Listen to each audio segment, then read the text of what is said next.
प्रिय श्रोताओं, सर्वशक्तिमान के नाम पर आप सभी को नमस्कार।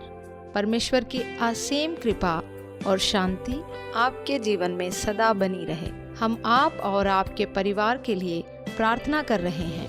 हम स्वागत करते हैं हमारा हर पुरुष एक महान भौमिक कार्यक्रम में। यह प्रसारण आपके जीवन में आशीर्वाद और प्रेरणा दे। हमारे साथ जुड़े रहें और इस कार्यक्रम का लाभ उठाएं। कहाँ जाऊं मैं तुझको छोड़कर, जहाँ जाऊं मैं तुझको पाऊं वहाँ। कहाँ जाऊं मैं तुझको छोड़कर, जहाँ जाऊं मैं तुझको पाऊं। मैं छिप नहीं सकता तेरी नजरों से, जहाँ चाहूं मैं रहता तू वहाँ। मैं छिप नहीं सकता तेरी नजरों से, जहाँ चाहूं मैं रहता तू।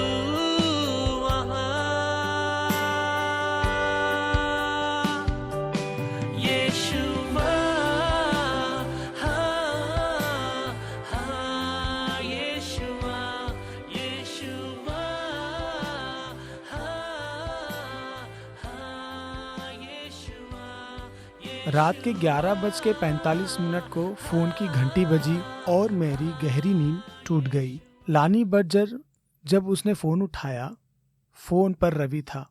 उसने शराब पी रखी थी। उसकी आवाज लड़खड़ा रही थी।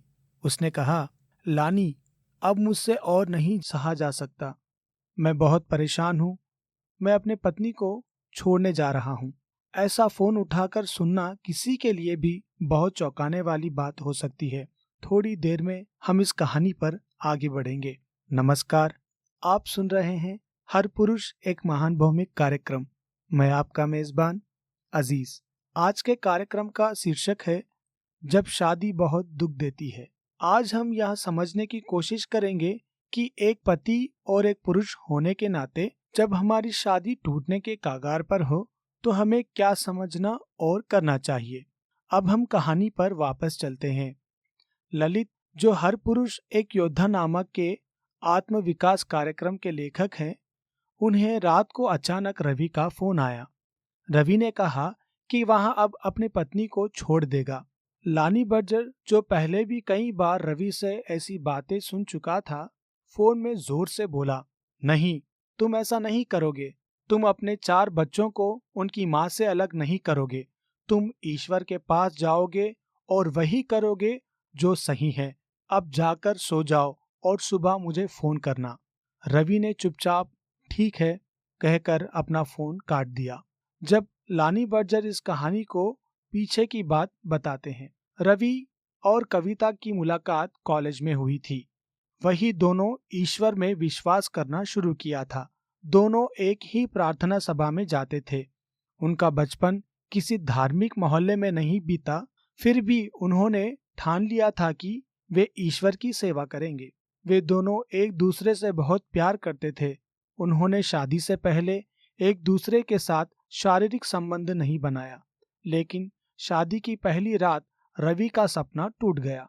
कविता बिस्तर पर चुपचाप सिमट कर लेट गई, सिर ढककर, और रोने लगी। बाद में उसने बताया कि जब वहां स्कूल में थी तब उसके बड़े भाई ने उसके साथ गलत तरीके से शोषण किया था। शादी के शुरू के 10 साल में उनका आपसी रिश्ता बहुत कमजोर रहा। कविता सिर्फ पत्नी का फर्ज निभाती थी, लेकिन उसे यहाँ सब पसंद नहीं था। रवि जानता था कि कविता उसके पास आने से नाखुश रहती थी। 20 साल गुजर गए थे। उनके 4 बच्चे थे, लेकिन अब रवि के मन में कोई उम्मीद नहीं बची थी। जैसे जैसे उनकी उम्र बढ़ी, कविता का गुस्सा और बढ़ने लगा। वहाँ छोटी छोटी बातों पर रवि पर चिल्लाती थी और उसे घूर कर देखती थी। यह सब देखकर रवि दुख और उदासी में चला गया था।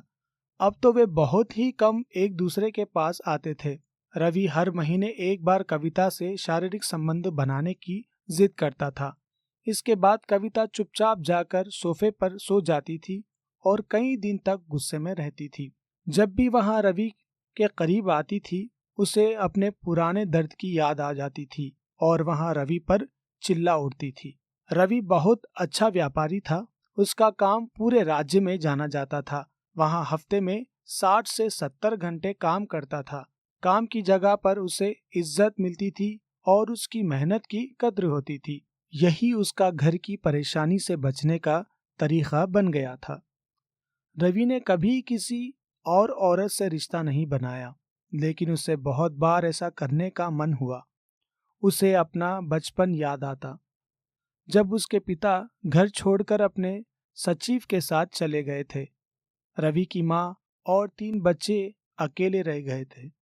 उसके पिता बहुत कठोर और बिना प्यार के थे। वे हमेशा रवि को डांटते थे। अब जब रवि की अपनी शादी भी टूटने के कगार पर थी, वहां वही पुराने दर्द और दुख दोबारा महसूस करता रहता।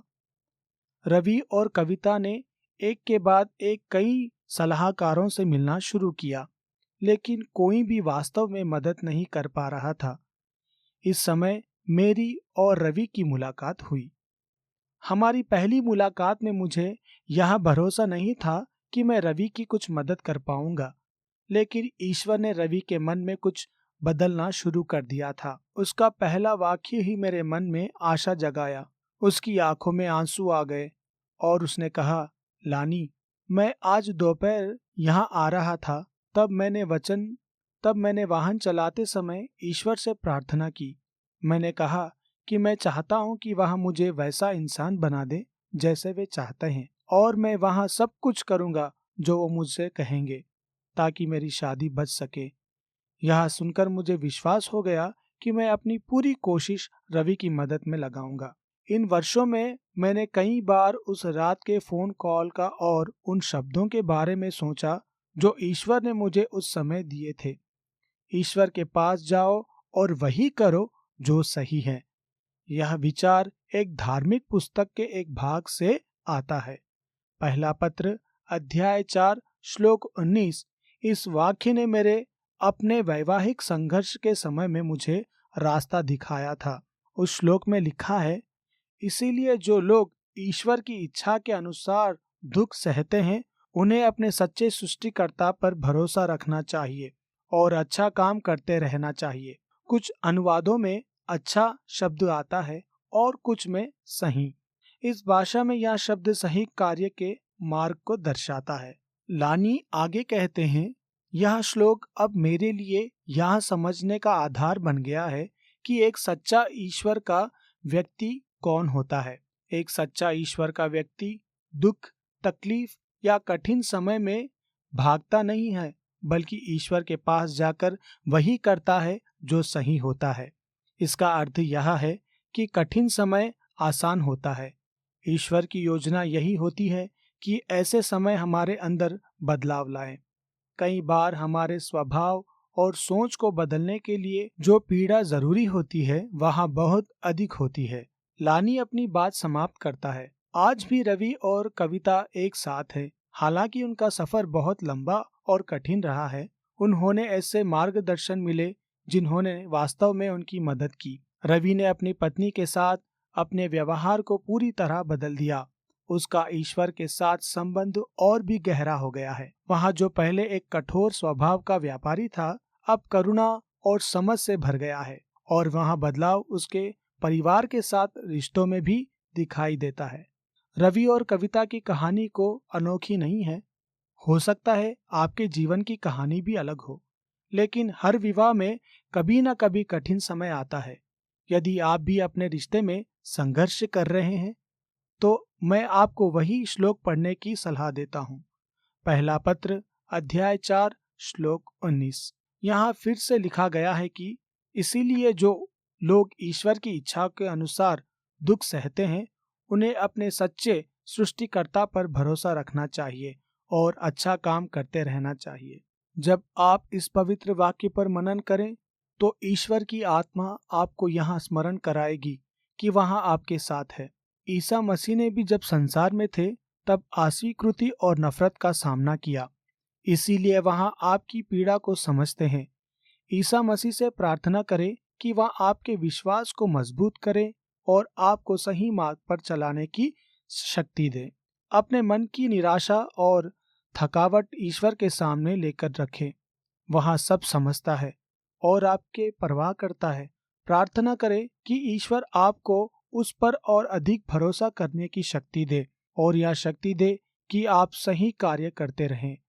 आप अकेले नहीं हैं, ईश्वर आपके साथ है और वह आपकी कोशिशों और संघर्ष को देख रहा है। पहला पत्रुस अध्याय 4 वचन 19 को कहीं लिख लें, याद करें। यदि आप चाहें तो इसे अपने शब्दों में दोहराएं। जब आप इसे पढ़ें तो हर शब्द पर ध्यान दें। हर पुरुष एक योद्धा है। शिष्यता पुस्तक के लेखक लानी ये बताते हैं कि ईश्वर की ओर से एक संदेश लिखा है। यहाँ एक काल्पनिक पत्र है जो ईश्वर अपने पुत्र को भेजते हैं। जब आप इसे सुने तो सोचिए कि कठिन समय और दुख में ईश्वर आपसे क्या चाहते हैं।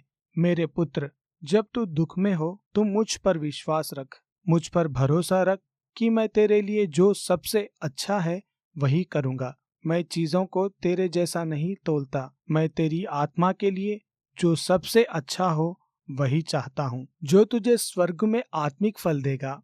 मनुष्य यह मानते हैं कि क्या सबसे आसान है, क्या पीड़ा से मुक्त है, क्या आनंद देता है, लेकिन मैं वहाँ देखता हूँ जो तुझे सच्चा और स्थायी आनंद देगा। ऐसा आनंद जो सदा के लिए रहेगा, जो मुझे जानने से प्राप्त होता है। ईश्वर, क्या आपने ध्यान दिया कि मनुष्य क्या चाहता है और ईश्वर हमारे लिए क्या चाहते हैं? उसमें कितना बड़ा अंतर है।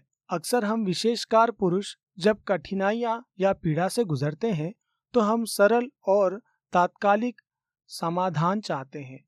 हम ऐसा उपाय खोजते हैं जो पीड़ा से मुक्त हो और हम कई बार मूर्खतापूर्ण चीजें कर बैठते हैं, जैसे शराब या नशे का सहारा लेना या अनैतिक सुख का तलाश करना, जो सब कुछ पल के लिए अच्छा महसूस कराता है। पर ईश्वर वहाँ चाहते हैं जो उन्हें महिमा दे और हमारे लिए भी सर्वोत्तम हो। वह चाहते हैं कि हम उन पर विश्वास करें कि वे जो करेंगे हमारे लिए सबसे उत्तम होगा। आखिरकार वे ही तो ईश्वर हैं। वे वही चाहते हैं जो हमारी आत्मा के लिए अच्छा हो, जो स्वर्ग में हमारे लिए खजाना जोड़ दे और जो इस जीवन और आने वाले शाश्वत जीवन में भी हमारे लिए लाभकारी हो। विवाह एक ऐसा स्थान हो सकता है जहां व्यक्ति को गहरा निजी दुख और पीड़ा मिले। कई बार विवाह छोड़ने की इच्छा इतनी तीव्र होती है कि पुरुष वहां से भाग जाना चाहता है और बहुत से पुरुष ऐसा भी कर देते हैं। लेकिन वे पुरुष जो ठीक रहते हैं और ईश्वर से सीखने को तैयार रहते हैं, वे कठिनाइयों के उस पार एक बदलते हुए परिपक्व और सच्चे पति या पिता बनकर निकलते हैं। अब इस विषय के मूल में पहुंचने के लिए मैं आपसे कुछ व्यक्तिगत प्रश्न पूछना चाहता हूं। क्या आप अपनी पत्नी से अपने शब्दों और व्यवहार में उतना प्रेम करते हैं जितना धर्म ग्रंथ आपको सिखाता है? कोलोसियों की किताब 3 और 19 में लिखा है, पति अपने पत्नियों से प्रेम करें और उनके साथ कठोरता से व्यवहार ना करें। एक अन्य अनुवाद कहता है, पति अपने पत्नियों से प्रेम करें और उनके प्रति कठोर या कड़वे ना हो। और एक तीसरा अनुवाद कहता है, पति अपने पत्नियों से प्रेम करें और उनके साथ कोमलता का व्यवहार करें। हर एक अनुवाद में संदेश एक ही है, पति को अपने पत्नी के प्रति कोमलता और प्रेम दिखाना चाहिए। जब आप कठोर या कट्टर होते हैं तो आप अपने पत्नी की अंतिम छवि को गहराई से प्रभावित कर सकते हैं, जिससे उसमें हीनता, आत्ममूल्य को कमी और मानसिकता तनाव उत्पन्न हो सकता है। इफिसियों 5वां अध्याय 19वें श्लोक कहता है, पति अपनी पत्नी से वैसे ही प्रेम करें जैसा वे स्वयं से करते हैं और उसे सम्मान दे, उसे जगाएं क्या आप अपने पत्नी से इसी तरह से प्रेम करते हैं? क्या आप उससे सम्मान देते हैं? क्या आप उसकी कदर करते हैं? पहला पत्रस 3 अध्याय 9वें वचन में लिखा है, बुराई का बदला बुराई से मत दो और ना अपमान का जवाब अपमान से दो, बल्कि आशीर्वाद दो, क्योंकि तुम इसी के लिए बुलाए गए हो कि तुम भी आशीर्वाद पाओ। क्या आपने यह सुना? जब आप बुराई का बदला आशीर्वाद से देते हैं, तब ईश्वर का आशीर्वाद आपके जीवन में आता है। अब आइए व्यवहारिक बात करें। आप अपने विवाह को मजबूत कैसे बना सकते हैं? आप अपने पत्नी को प्रेम और सम्मान कैसे दे सकते हैं जैसे ईश्वर चाहते हैं? इसका अगला भाग यहीं से शुरू किया जा सकता है, जैसे व्यवहारिक सुझाव, दिनचर्या में सुधार, संवाद के तरीके आदि। सबसे पहले अपने जीवन में यीशु के साथ संबंध को मजबूत करना आपकी पहली प्राथमिकता होनी चाहिए। आपका वैवाहिक जीवन आपको कई बार परखेगा।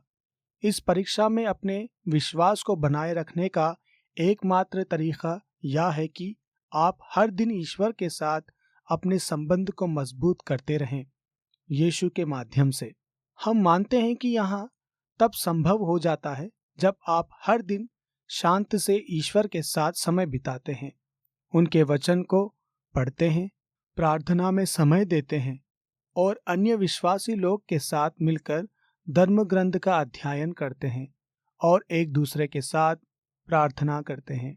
यीशु ने इसका सार मत्ती 22वें अध्याय 36 में बताया, अपने पूरे मन, अपनी पूरी आत्मा और अपने पूरी समझ से अपने परमेश्वर से प्रेम करो। इसके बाद आपको अपनी पत्नी के साथ प्रभावी संवाद यानी संचार पर मेहनत करनी होगी। खुला और ईमानदार संवाद के साथ रहने के लिए अत्यंत आवश्यक है। आपको मतभेदों को सुलझाना, जीवन के ऐसे क्षेत्र खोजने जहां समझौता किया जा सके और अपनी इच्छाओं को पत्नी की जरूरतों के लिए त्यागने के लिए मेहनत करनी होगी। नीति वचन 18वां अध्याय 13वां वचन इस विषय में बहुत महत्वपूर्ण बात कहता है। उत्तर देने से पहले सुनना, यह मूर्खता और लज्जा की बात है। यह शास्त्र सक्रिय रूप से सुनने और समझने की प्रेरणा देता है उत्तर देने से पहले। इसके अलावा आपको पति पत्नी के रूप में एक दूसरे के साथ गुणवत्तापूर्ण समय बिताने भी प्राथमिकता देनी चाहिए। सबसे बुद्धिमान राजा सुलेमान ने सबोपदेशक 9वां अध्याय 9वें वचन में लिखा है, उस पत्नी के साथ जीवन का आनंद लो जिससे तुम्हें प्रेम करते हो, इस जीवन के सारे दिन जो ईश्वर ने तुम्हें सूर्य के नीचे दिए हैं। यह वचन यहाँ स्वीकार करता है कि जीवन और साथ जीना कभी कभी कठिन होता है, पर जब हम समझते हैं कि ईश्वर ने हमें एक दूसरे के साथ देने, सहायता करने और साथ चलने के लिए एक किया है, तब हम उस सच्चे आनंद को पाते हैं जो साथ जीने से छुपा होता है। इसके बाद यदि हम यह जानते हैं कि एक पति के रूप में हमें क्या अभ्यास करना चाहिए ताकि हमारा विवाह मजबूत हो, तो एक बात यह है कि अपने पत्नी को अनुग्रह और क्षमा प्रदान करना सीखें।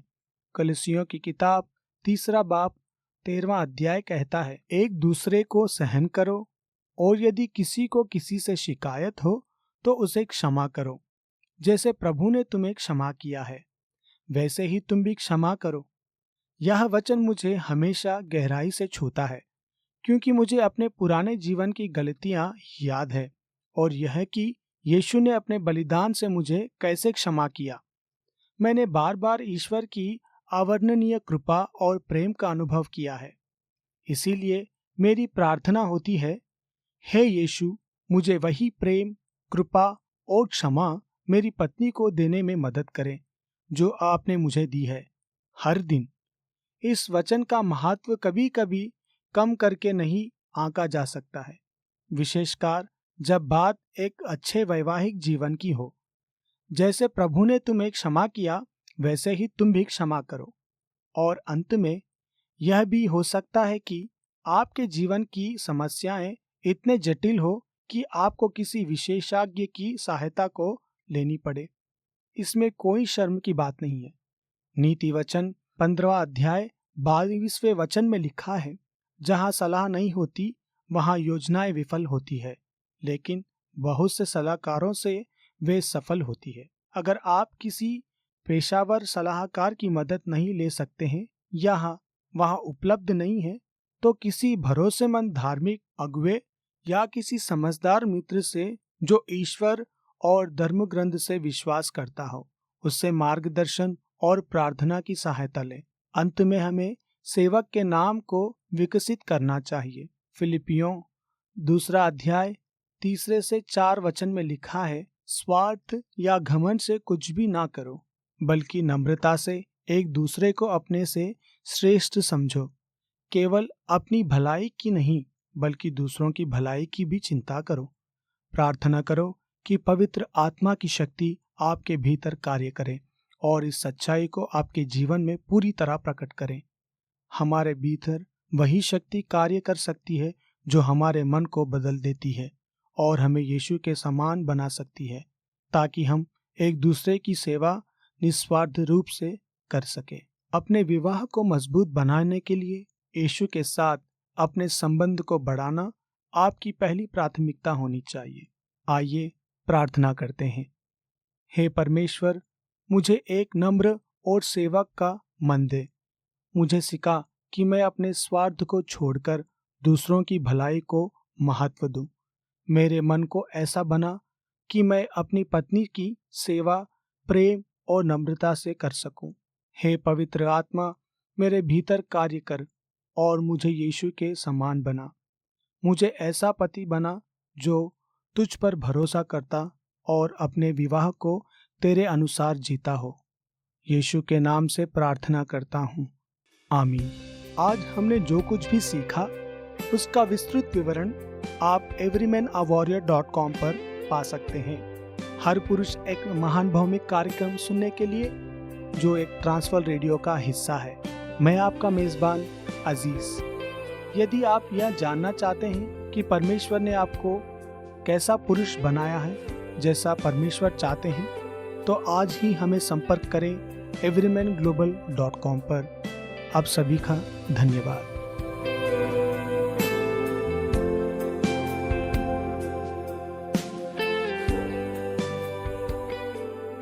इस कार्यक्रम से आप सभी को आशीष मिले, यही हमारी कामना है। आप हमारी प्रार्थनाओं में हैं और अधिक जानकारी के लिए हमें ईमेल करें listenersfeedback@gmail.com पर या फिर व्हाट्सएप, कॉल और SMS के लिए 8523047990 पर हमें संपर्क करें। हमारे साथ जुड़ने के लिए आप सभी को धन्यवाद। जहाँ जाऊँ मैं तुझको पाऊँ वहाँ, मैं छिप नहीं सकता तेरी नजरों से। जहाँ जाऊँ मैं रहता तू वहाँ, मैं छिप नहीं सकता तेरी नजरों से। जहाँ जाऊँ मैं रहता तू वहाँ।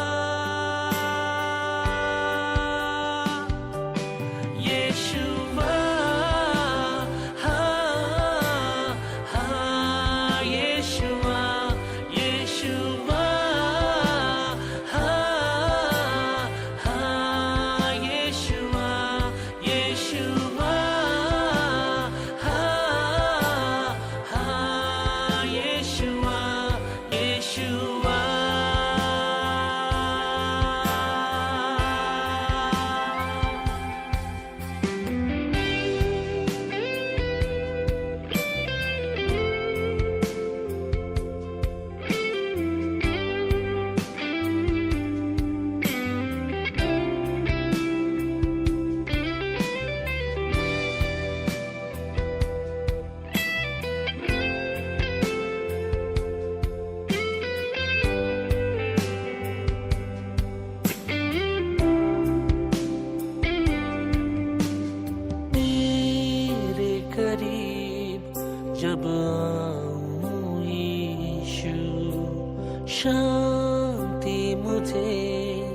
तुझ में ही मिले।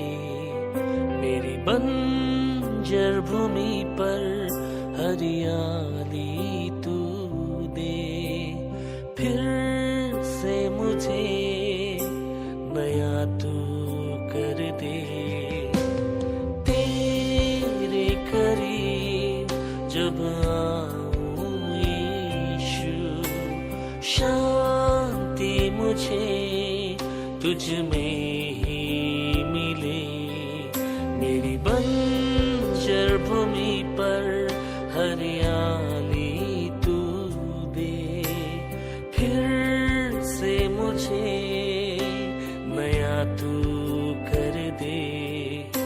मैं सोच नहीं सकता कितना महान है तू, दया का सागर है तू, करुणा तेरी अपार।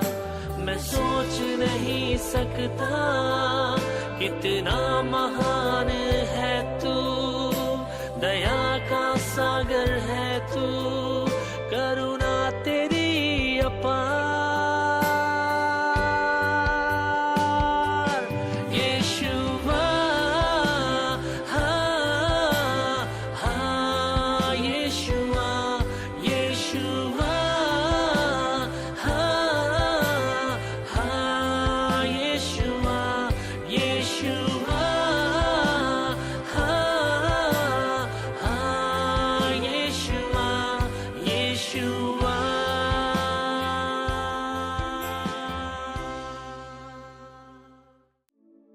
तुझसे ही मेरी आरज़ू है, तुझसे ही मेरी ख्वाहिशें। तेरे दर पे आया मैं जो, पूरी हुई मन्नतें।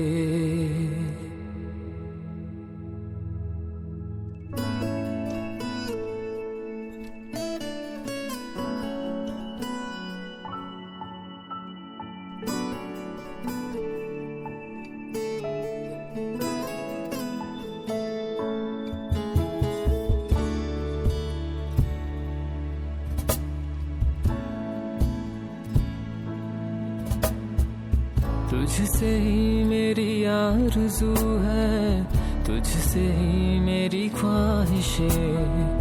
तुझसे ही मेरी आरज़ू है, तुझसे ही मेरी ख्वाहिशें। तेरे दर पे आया मैं जो, पूरी हुई मन्नतें। तेरे दर पे आया मैं जो, पूरी हुई मन्नतें। आलम के मालिक तू है बादशाह, मेरे लिए तूने जान दिया।